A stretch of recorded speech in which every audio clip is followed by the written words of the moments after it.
আপনারা কি জানেন ভারত একটি এমন পদক্ষেপ নিয়েছে যা পাকিস্তানকে হাঁপিয়ে তুলেছে এবং চীনে পড়ে গেছে চিন্তার ছায়া ২০২৫ সালের ৮ জুন ভারত একটি অভূতপূর্ব জল কৌশল চালু করেছে যা ইন্দাস, জেলাম ও চিনাব নদীর মাধ্যমে ৬ রাজ্যকে সমৃদ্ধ করবে। এর মাঝে লুকিয়ে আছে একটি বিশাল রাজনৈতিক খেলা। চলুন এর রহস্য উন্মোচন করি। শুরু করি বিস্তারিতভাবে। ভারত ২৫০ কিলোমিটার দীর্ঘ একটি মহানগর এবং ১৫টি আধুনিক সুড়ঙ্গ নির্মাণ করছে, যা মোট ১৮,০০০ মেগাওয়াট বিদ্যুৎ উৎপাদন করবে। রাটেল, কিরু ও পাকালদুল ড্যামগুলো দিয়ে আমাদের শক্তি ও অর্থনৈতিক ক্ষমতা বাড়ছে।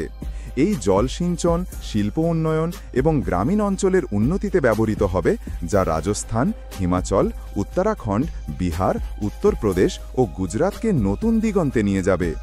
কিন্তু এর মাঝে একটি বড় চ্যালেঞ্জ লুকিয়ে আছে। ১৯৬০ সালের ইন্দাস জল চুক্তি অনুযায়ী ইন্দাস, জেলাম ও চিনাব নদী পাকিস্তানের নিয়ন্ত্রণে ছিল।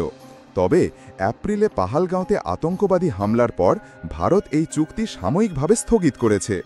ভারতের মন্ত্রণালয় জানিয়েছে যে পাকিস্তান আতঙ্কবাদ সমর্থন বন্ধ না করলে চুক্তি চালু হবে না। এখন ভারত উত্তরীয় রাজ্যগুলোতে এই নদীগুলোর জল ব্যবহারের পরিকল্পনা করছে, যা পাকিস্তানের কৃষি ও অর্থনৈতিক ভিত্তিকে প্রভাবিত করছে। এর প্রভাব কি?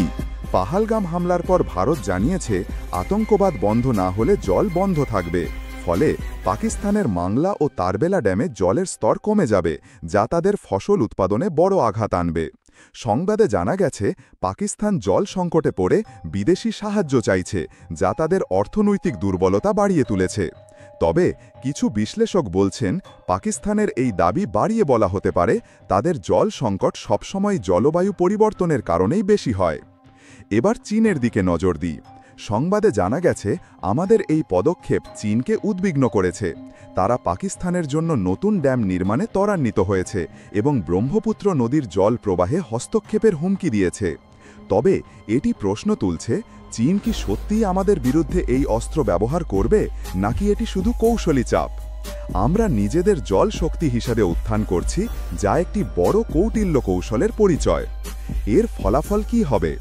আমাদের জন্য এটি আত্মনির্ভরতার পথ।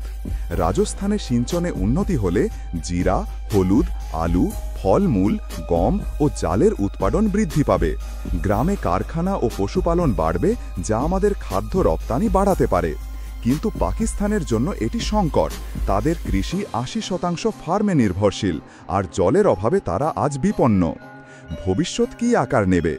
তবে কোনো সন্দেহ ছাড়াই এই কৌশল আমাদের শক্তিশালী করবে, কিন্তু পাকিস্তান ও চীন একত্র হয়ে প্রতিরোধের চেষ্টা করতে পারে এবং জল চুক্তি পুনরায় চালু করার চাপ বাড়বে। আর আন্তর্জাতিক মঞ্চে এটি একটি বড় বিষয় হবে। এই জল সংকট আগামী মাসে বিশ্ব ডিপ্লোমেসির একটি কঠিন পরীক্ষা হবে, কিন্তু কি নিশ্চিত তা সময় বলবে।